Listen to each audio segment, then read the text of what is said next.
Olá pessoal, então nessa aula aqui a gente vai fazer uma introdução à camada de transportes para a gente poder estar bem fundamentado para falar sobre portas e sockets, ou sockets, né, se você quiser falar em português. A gente tem como os principais protocolos da camada de transporte o protocolo TCP, que é um protocolo de controle de transmissão. É importante a gente aprender esse C aqui como controle, essa palavra é importante, esse controle da transmissão é importante. E a gente tem o protocolo UDP, certo? Que é o User Datagram Protocol, ou protocolo de pacote de usuário, digamos assim. O TCP ele vai ter duas características muito fortes. Uma delas é o controle de fluxo e outra ela é a recuperação de erros, tá? O controle do fluxo, entenda assim, é como se fosse assim, eu vou controlar quantas palavras você vai poder me dizer por cada vez, certo? Se você vai me dizer uma palavra por vez, e aí você vai esperar a confirmação do outro lado para mandar outra palavra, ou se você vai mandar frases inteiras, por exemplo, antes de receber a confirmação do outro lado e enviar a frase seguinte, certo? E a recuperação de erros está evidentemente fruto dessa informação de que o outro lado recebeu ou não. E aí, quando ele não recebe, você vai ter que arrumar, o TCP ele vai ter que arrumar uma maneira de reenviar os dados que foram perdidos ou chegaram distorcidos, tá? Resta dizer que o UDP, o TCP, perdão, ele é o protocolo da camada de transporte que é vastamente utilizado pela maioria das aplicações, tá? Inclusive navegação web, HTTP, HTTPS e assim por diante, tá? A maioria dos protocolos vai fazer uso do TCP. Porém, ele tem uma desvantagem. Ele consome muitos recursos, tanto em termos de banda de rede, porque evidentemente se você vai fazer controle de fluxo e recuperação de erros, você vai precisar de mais informações no cabeçalho do protocolo, né? Então ele vai ocupar mais espaço, portanto ele vai demandar que você tenha mais rede para estar enviando e recebendo as informações, e ele vai demandar um poder de processamento maior, né? Vai trazer uma carga de processamento maior para os dispositivos que estão envolvidos na comunicação, certo? Essa é a desvantagem que ele traz. Já o UDP, ele não faz nenhum controle. Ele é um protocolo, como a gente chama assim, de fazer o melhor esforço. Você vai mandar a informação para o outro lado, se chegar, chegou, se não chegar, também não chegou, certo?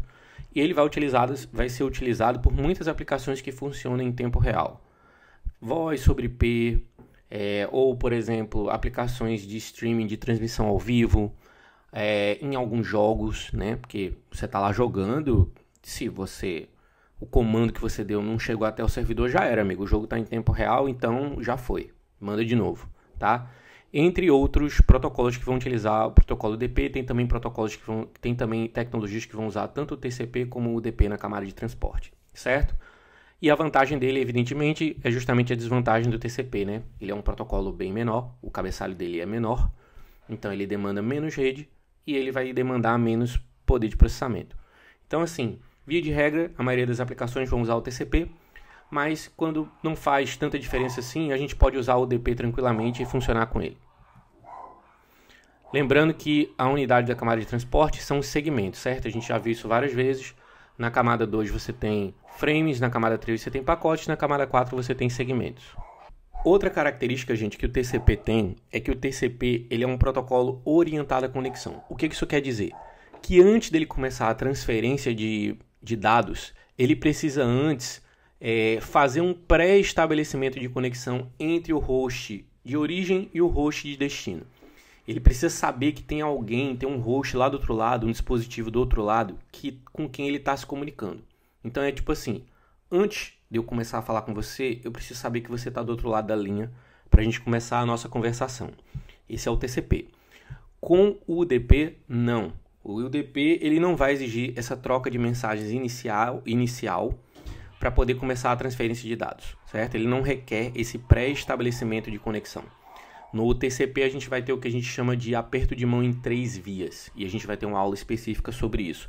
E no UDP isso não vai acontecer, é por isso que no UDP a gente diz que ele não é orientado à conexão. No TCP a gente vai ter uma coisa chamada multiplexação. O que é a multiplexação, né? Essa multiplexação ela vai ser utilizada, eu estou dando exemplo aqui no TCP, mas ela também vai ser utilizada pelo UDP. Ela vai ser um processo que vai ter influência na forma como os dados vão ser processados. Por quê?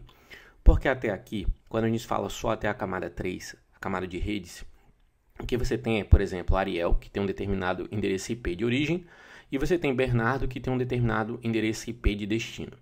Se tudo que a gente tem para organizar os dados que estão sendo transferidos é o IP de origem e o IP de destino, fica muito difícil quando você tem mais de um tipo de serviço acontecendo entre aqueles hosts identificar qual parte pertence a qual serviço.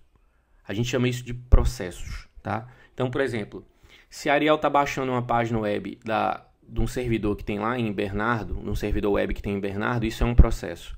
Se Bernardo também tem um FTP aqui que a Ariel está usando para poder baixar um arquivo, ou seja, é um programa diferente, é um processo diferente, né? Você está abrindo o seu browser e está navegando para uma página que está hospedada lá no computador de Bernardo. No outro, você está baixando um arquivo que está no computador de Bernardo para o seu computador, né? Para Ariel. E no outro ainda, você tem um aplicativo de anúncios. Tem um aplicativo aqui em Bernardo que fica jogando uns anúncios aqui para Ariel enquanto ele está baixando os arquivos, por exemplo. Então, são 3 aplicações diferentes, tá? Então, são 3 pacotes que vão acontecer. Todos eles têm o mesmo endereçamento MAC Ariel, o mesmo endereçamento IP do Ariel aqui de origem, o mesmo endereçamento MAC de destino de Bernardo, o IP de destino de Bernardo. Mas se você se restringisse a isso, não tinha como você saber como é que cada um desses processos vai ser separado uns dos outros. E aí, nessa hora, entram os protocolos TCP e UDP com a multiplexação. Porque, por exemplo, o servidor web pode usar a tecnologia TCP, porque você vai precisar de confirmação dos dados do outro lado, para você ter certeza que você baixou a página web inteira.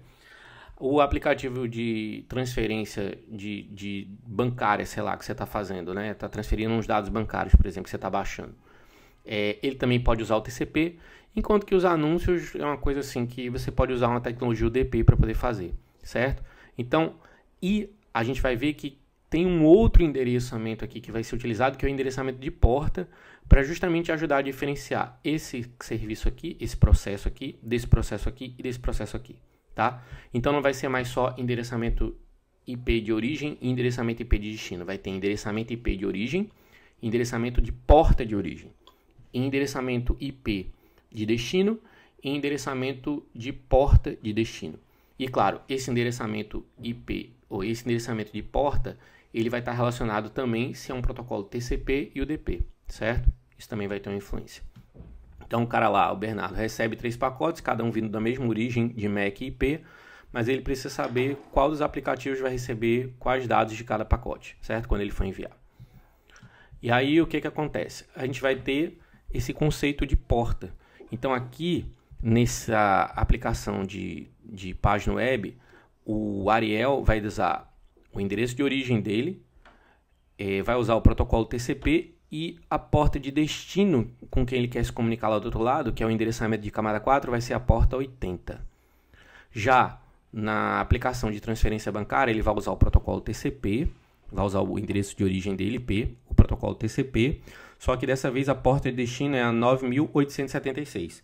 Então, por exemplo, os pacotes que saem daqui para cá, ele tem o mesmo endereçamento de origem, vai para o mesmo endereçamento de destino, mas ele vai para portas diferentes.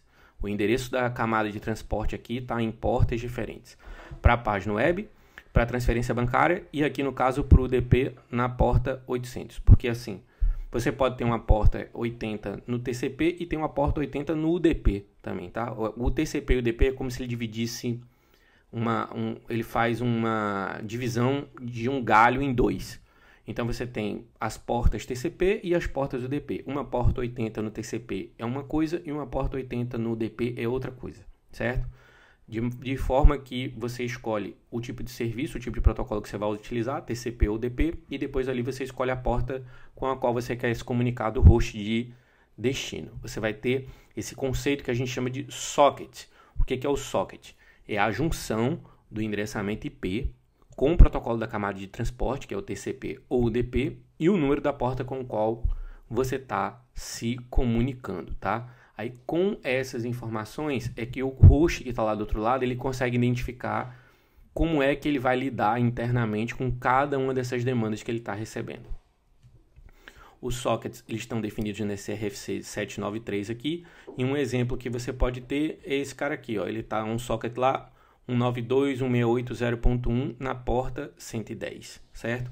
Ele pode ser representado assim, com a porta sendo separada por 2 pontos, mas a porta também você pode ver ela separada como se fosse um quinto octeto. Ó. O primeiro, o segundo, o terceiro, o quarto octeto. E aí esse quinto número aqui é o número de porta.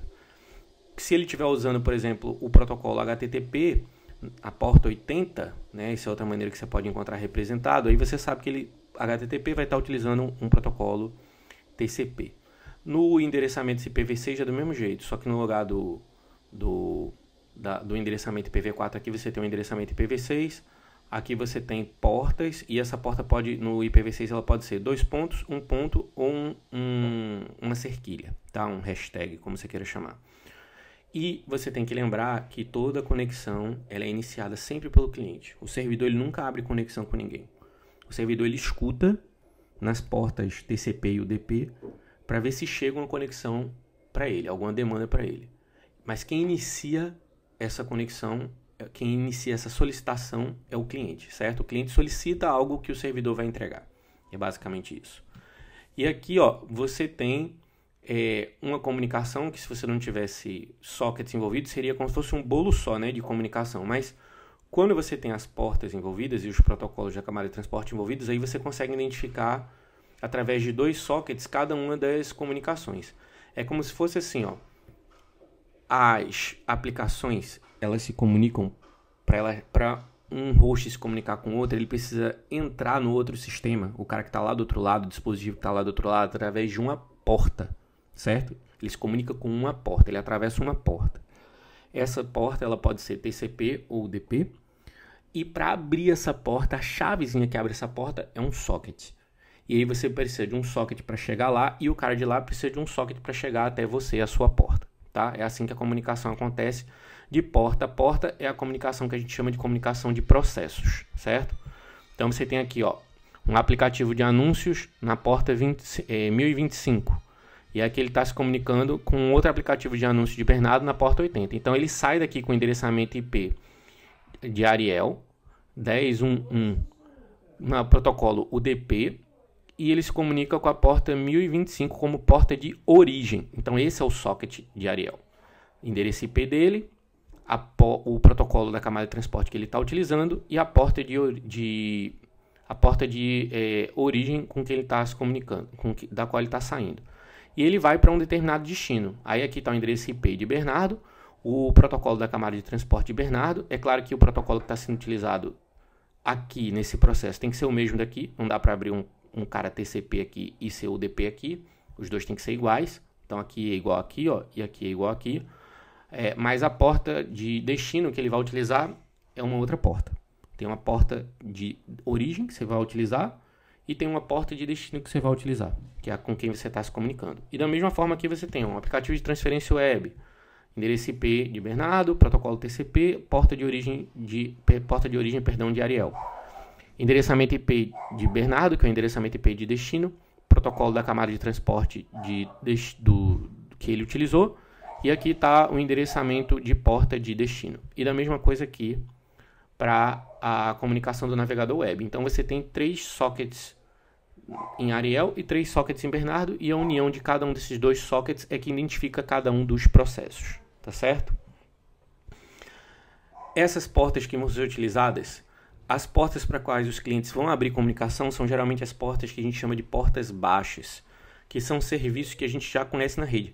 Por quê? Porque imagina, se você vai botar um servidor web online, imagina que as pessoas não sabem para qual portas elas devem abrir conexão. Elas conhecem o IP do servidor, mas não sabem para qual porta. Lascou. Por quê? Porque são muitas portas possíveis.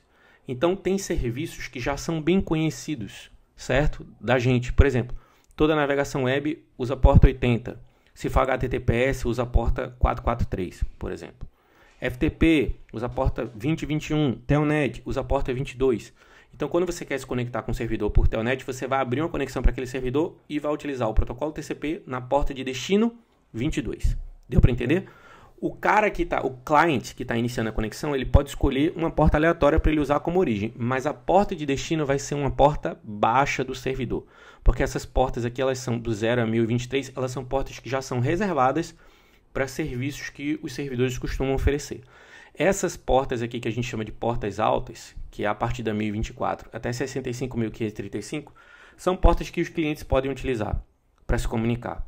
Então, por exemplo, abrir uma conexão para o servidor do Google, aí eu tenho o IP do Google, vou utilizar o TCP, porque eu vou navegar na web, eu vou fazer um download de uma página web, e aí a porta de destino do Google vai ser a porta 80.